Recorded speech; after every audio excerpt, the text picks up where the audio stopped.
This is why I hate bikers.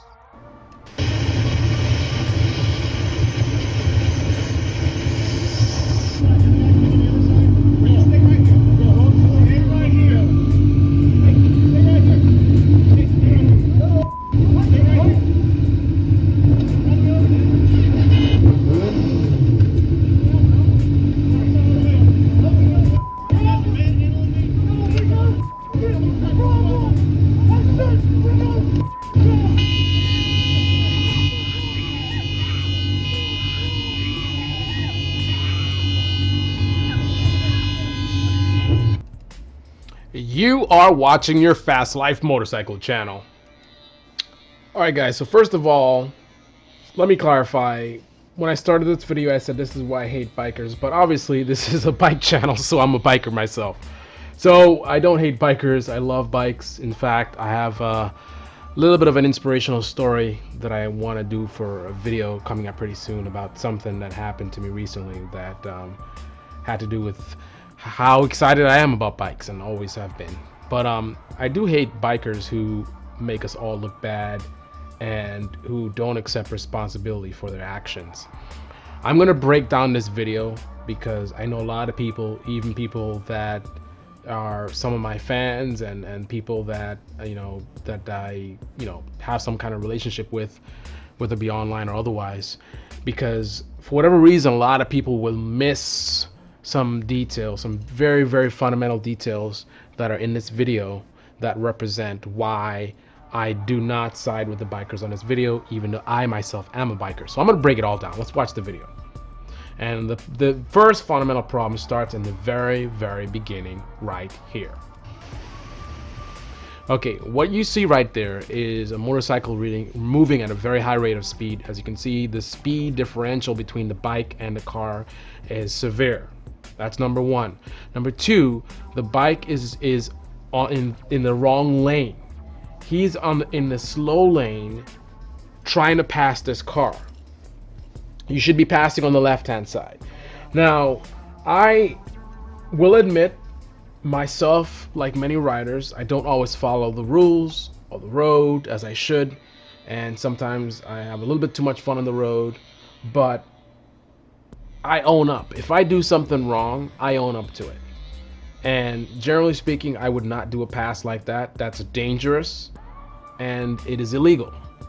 And it's more so the dangerous than illegal, because we can get into the reason why we have laws, but ultimately when I'm on a bike, my biggest priority is the safety of myself and others. That's my priority. Now, it may not seem that way to people that don't understand what's going on or whatever, but that's my priority. The law comes after that, right? If I have to break the law to save my life or the life of someone else, I'm sorry, but I'm going to do that, right? But what you see right here is dangerous. You're not supposed to pass on the right-hand side.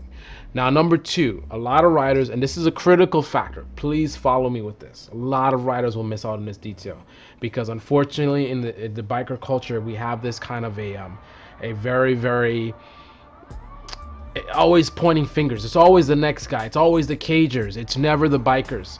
Hardly ever do you hear bikers saying, you know what, I screwed up. I was going too fast. I had an incident quite a while ago. It was a long time ago, and I was going a little bit too fast on a local road, and I had to do emergency braking. Nothing happened because of it. And you know what? That's a result of my training. I train and I train and I train and I train. I take motorcycle riding very seriously, and if not for that, that probably would have been an accident.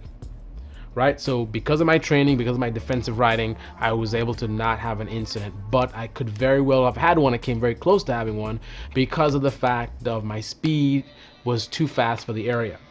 And exactly what happened there, I think, is probably what happened here. Now, most riders on my bike on that day would have blamed the driver. Didn't you see me coming? Didn't you see me coming? That's what they would have said. Some jerk off guy tried to pull in front. But that's not how I roll.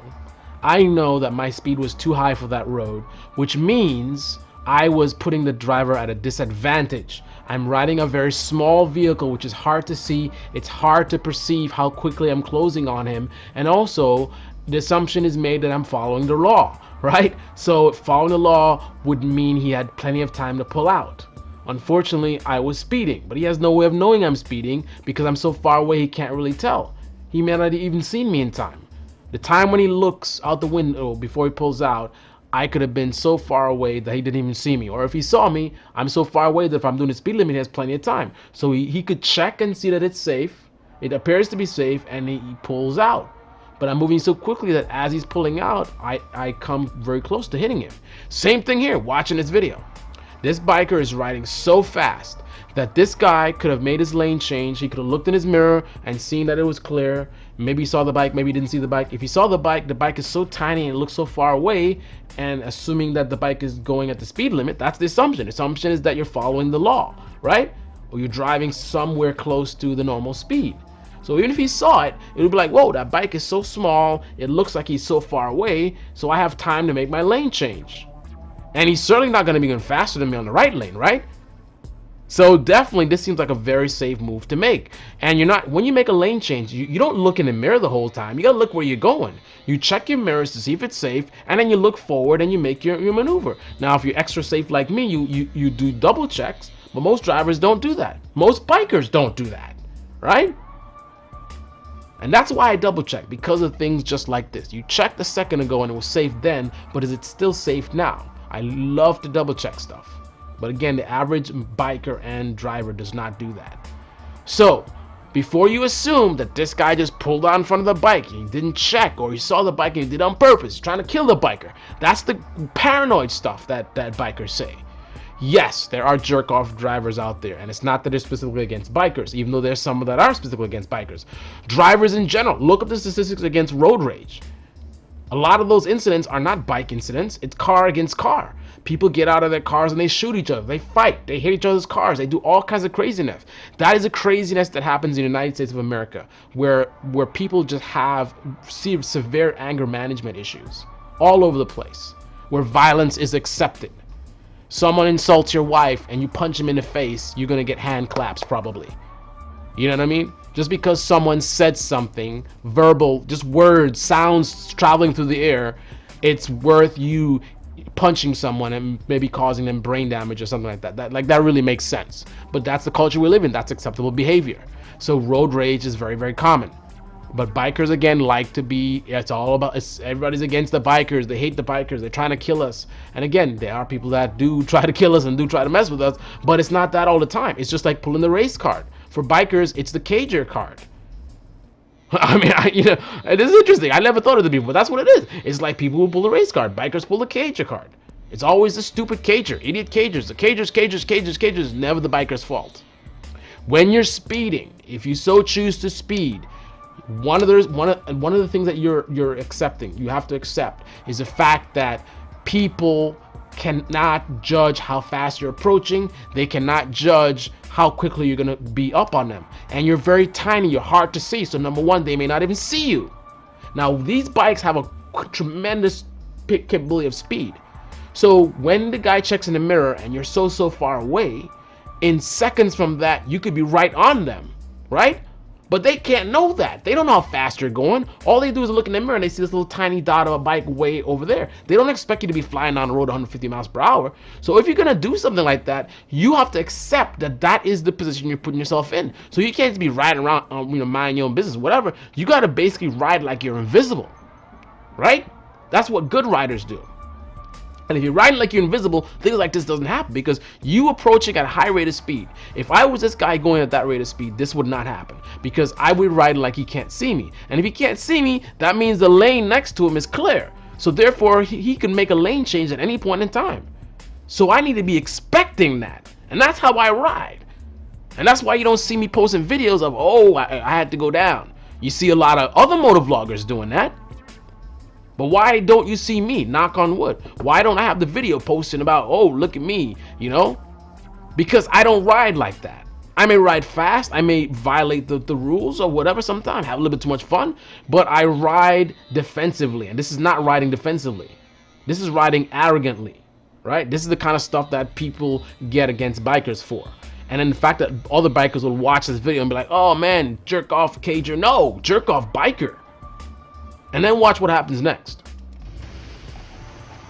So he probably punches out the mirror. I'm pretty sure that's the thing now. Oh, I'm gonna punch out his mirror. This guy almost killed me. I'm gonna punch out his mirror. You almost killed yourself.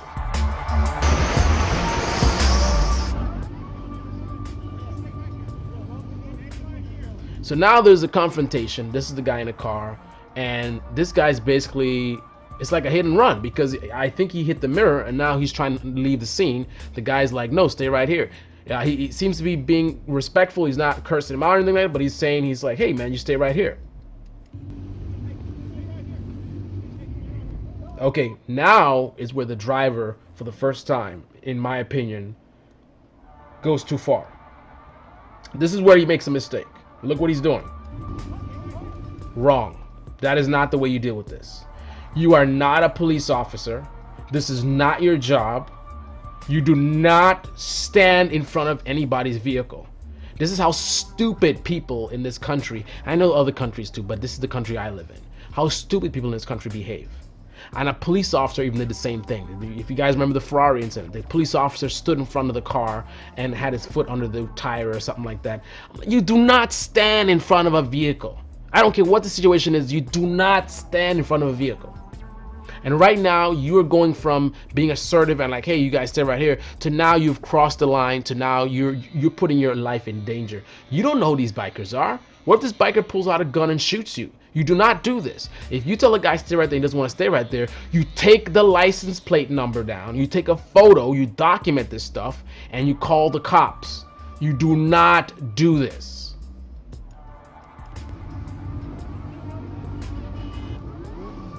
And now there's this gang mentality, and I hate to use that word because that's what the media uses. This is not a gang, but it is a mentality where you're in a group, and then because you're in a group, now you're gonna act up. Versus if you were alone, it may be a different story. It's one guy, now you have three guys. Two guys there's a third guy approaching. Now he has made physical contact with the driver. Again, a mistake. Why are you touching this guy? Do you know this guy? Do not put your hand on someone that you do not know. No one's life is being threatened right now. There's no need to be making physical contact. The driver was wrong to get in front of the bike, and now the biker is wrong for touching the driver.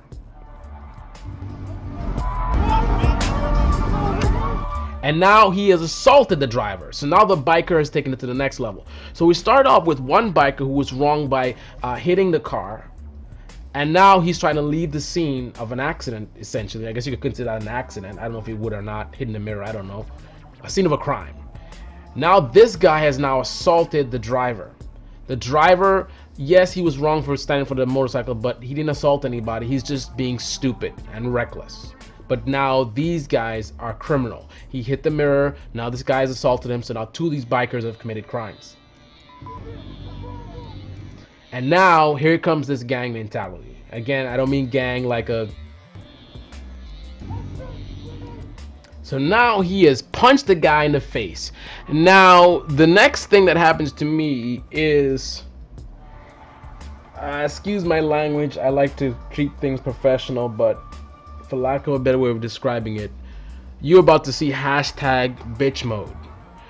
What I mean by that is, all these guys are tough guys, whatever. Now he has punched him in the face. So now what do you think is going to happen? You have three guys against one guy. One guy has stepped over the line completely to now he has punched the guy in the face. So now what are these other guys going to do? He punches him. So now you have two guys punching this one guy as he's falling to the ground. This actually freeze frame looks pretty sick. I mean, it looks like his neck is all messed up. And now this guy who was mouthing off, now he's trying to come on like, oh, I don't know if he's going to kick him or something. He didn't actually do anything.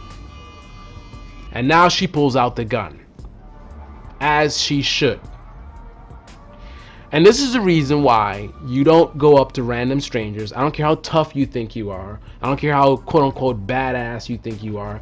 You do not go up to strangers and try to assault them or challenge them or stand in front of their bikes or all this kind of stuff. You treat everyone with respect. Now, if your life is threatened, do what you need to do to protect your life, right? But you don't go playing tough guy. This is not a video game where you can reset. You go do that to the wrong person, they pull out a gun and shoot you, and you're dead. End of story. All of your fighting moves and whatever is not going to help you when you get a bullet to the dome.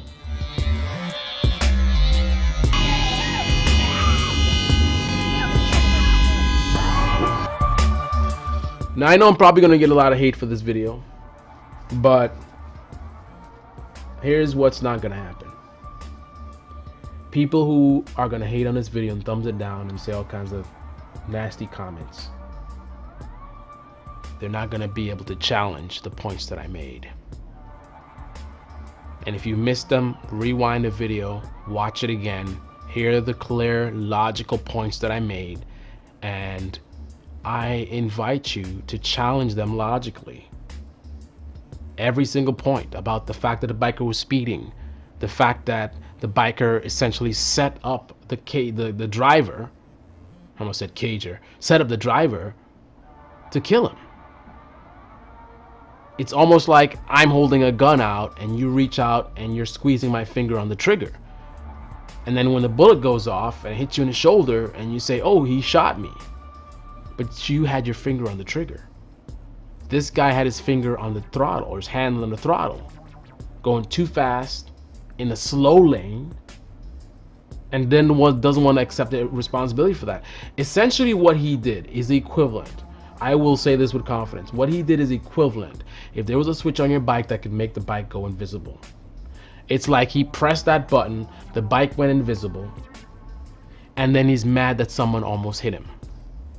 How in the hell are you going to ride around on an invisible motorcycle and then get mad when people, quote unquote, cut you off? It's hard to cut somebody off that's invisible, right? Well, that's what you do when you move at a really, really high rate of speed. Even moving at a normal rate of speed, you're invisible sometimes because your vehicle is very small. There's a lot of blind spots that a motorcycle can hide in, especially on a sunny day. Sometimes there's sun glaring or whatever. You can get hidden behind bigger vehicles. You know, there's all kinds of ways where you can be invisible at a normal speed. So if you're speeding, you are super invisible. And if you're super invisible, how the hell can you get mad at anybody for quote unquote cutting you off? They can't really cut you off because they can't see you. Now, for those of you that are bikers, when you drive in your cars, try to pay attention to how bikers look to you. I know some of you are going to be arrogant. You're not going to admit it. Be like, oh, I can see bikers or whatever. Yeah, you see them when you see them, but you don't see them when you don't, do you? That's the point. What you want to do is when you see bikers around you, try to pay attention to them and follow them and see if they disappear at any point in time. You will get to be aware of places and points where bikers become invisible to drivers. If you only ride a motorcycle, maybe you don't get it. But if you drive cars, then you would have seen motorcycles disappear. I'll tell you another one where motorcycles disappear. At nighttime, when you're following behind a car too closely and your brake light aligns with the brake light of the car in front of you, you become invisible. Because basically your brake light appears to be the brake light of the car, which is really far away. So to the driver, all they see in front of them is the car in front of you. So they will speed up and run right into you. And there's a lot of other situations like that where a motorcycle is invisible. Anyway, I just wanted to share this with you guys and start some dialogue. Go ahead and comment below and let me know what you guys think. My subscribers, I apologize. I haven't been posting many videos. I'm going to put an explanation video up eventually, but I really got a lot of stuff going on right now, and I just haven't had the time to do any videos. This video, I really wanted to do something. I wanted to say something about this because it means a lot to me. This is a very important topic to cover. I will be coming back soon, and I apologize for just kind of disappearing and not really saying much. But as you know, YouTube is something that I'm very passionate about. I enjoy doing the videos. I enjoy, sharing this stuff with you guys. But it's not a job. It never will be a job. And the way that I'm able to do the things that I do is by my actual job, and that's the priority. So unfortunately, YouTube had to take a back seat, but I'm trying to get that back going again. So just stay tuned for that. All right. Thank you everyone for your support, and stay tuned for more. This is your Fast Life Motorcycle channel. Comment below. Let me know what you guys think about this.